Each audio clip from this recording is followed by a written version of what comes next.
Suomi-talo sijaitsee Pietarin suomalaisimmalla alueella.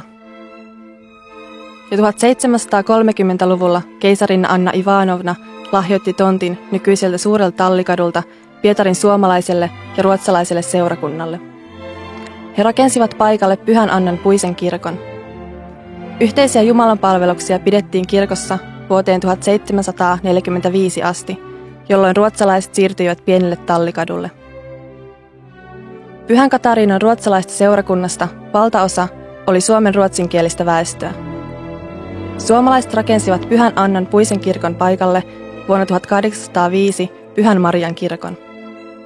Suomesta tuli suurruhtinaskunta vuonna 1809,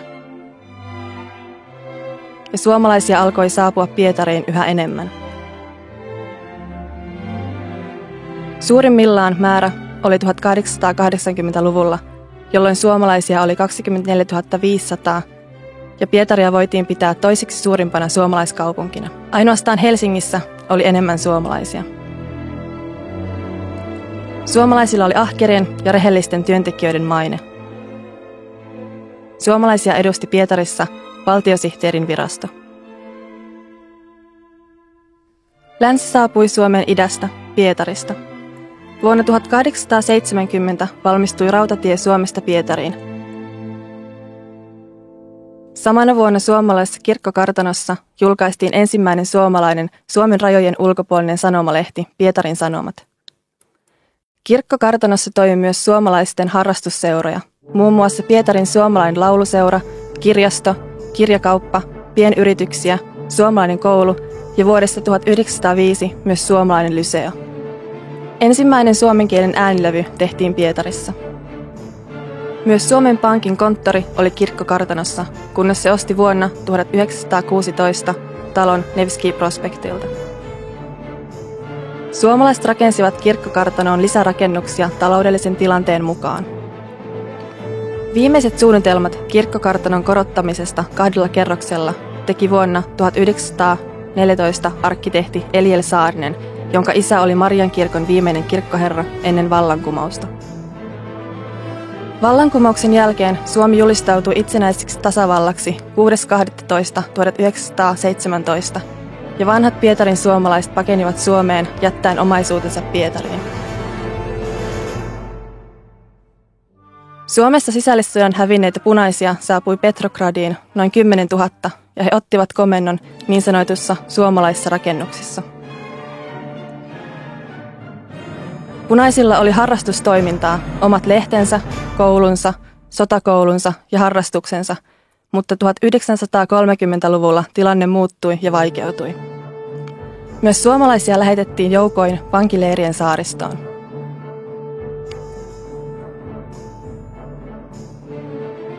Pyhän Marian kirkon toiminta lakkautettiin vuonna 1938. Myös Suomen konsulaatin toiminta lopetettiin. Talvi- ja jatkosodan rauhanneuvottelut aloitettiin keväällä 1944. Saman vuoden kesällä Suomen valtionjohtoon nousivat vanhat Pietarin suomalaiset. Presidentti Mannerheim, sotaministeri Waldén, pääministeri Haktzel ja ulkoministeri Enkel olivat kaikki vanhoja keisarillisen Pietarin asukkaita. Myöskin neuvotteluihin osallistunut Neuvostoliiton suurlähettiläs Tukholmassa Aleksandra Kollontai oli savolaisen puutarhakauppiaan tyttären tytär. Lisäksi tuleva presidentti Paasikivi oli opiskellut lyhyen aikaa lakia Pietarin yliopistossa.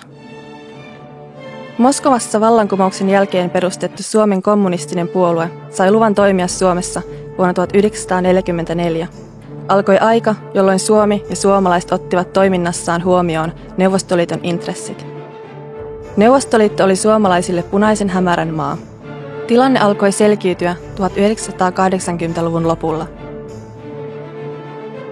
Pyhän Marian suomalainen kirkko palautettiin suomalaiselle seurakunnalle 1990-luvun alussa.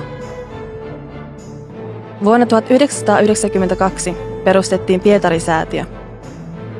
Sen perustajina olivat suomalaiset yritykset, kaupungit, yliopistot, kirkot ja seurat. Sen tarkoituksena oli edistää suomalais-venäläistä yhteistyötä.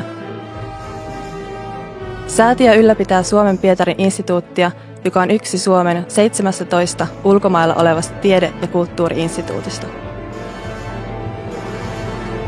Instituutille etsittiin tiloja vanhoista suomalaista rakennuksista, mutta vuonna 1996 päädyttiin vuokratiloihin Liikovski-prospektille.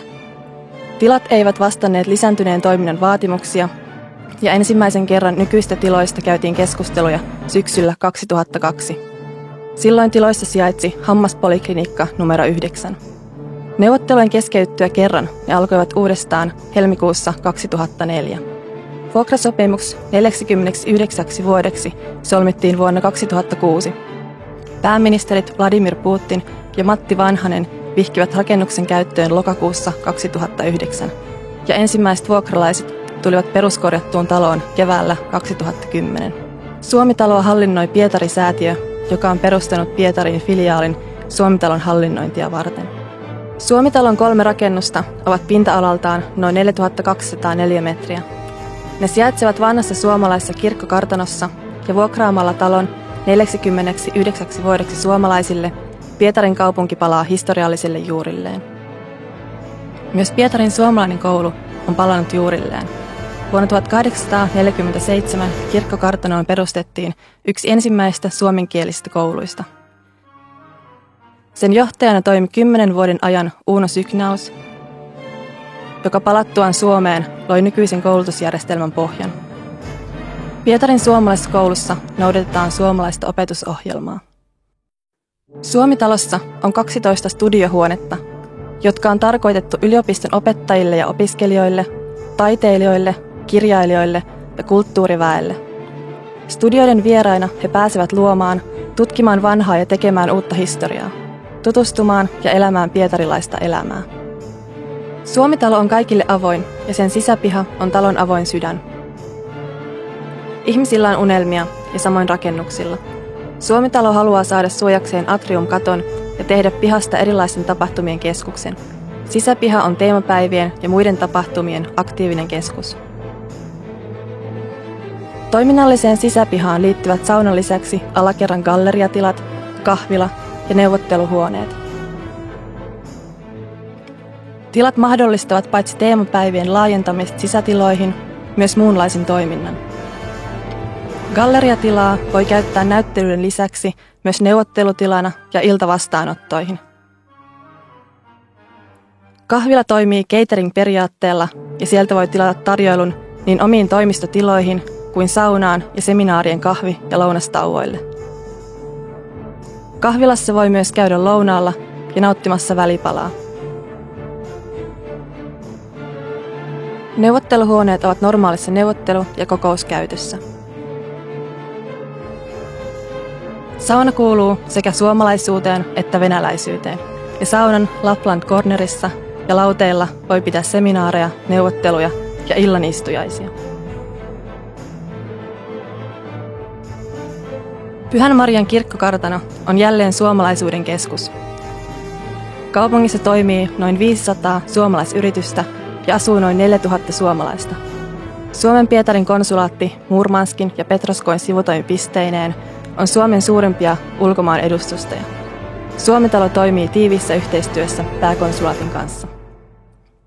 Suomi-talo hiljenee jokainen arkipäivä suurkaupungin yöhön. Talo viettää yönsä vartioituna rauhassa. Aamuisin vuokralaiset herättävät talon.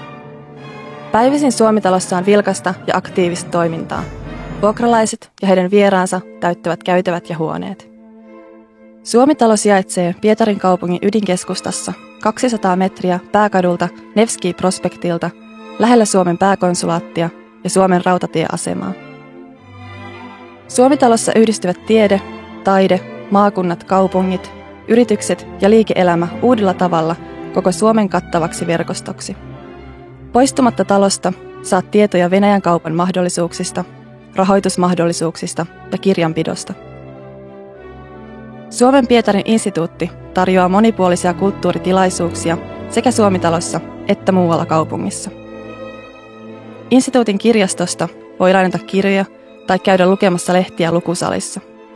Suomi-talo on suomalaista synergiaa ja suomalainen sillanpää Venäjälle. Suomitalossa vuokralaiset saavat myös korkean tason näkyvyyttä. Suomitalon toimintaa kehitetään koko ajan. Suunnitelmissa on neuvotteluhuoneiden ja kahvilan lisäksi monitoimitila, vuokrattavia työpisteitä pienyrityksille, sauna Kelohonka pukuhuoneella sekä virtuaalihuone, jossa voi pitää yritysten tuoteesittelyjä, järjestää mediataidetapahtumia tai perinteisiä taidenäyttelyjä virtuaalisesti, mainostaa matkailukohteita tai pitää videoseminaareja. Toiminnalliset tilat sijaitsevat kellarikerroksessa ja ne ovat tarkoitus yhdistää sisäpihan lasisella 1/3 atriumilla. Atriumissa ja alakerrassa voi pitää teemapäiviä, näyttelyjä, messuja, iltavastaanottoja ja kulttuuritapahtumia.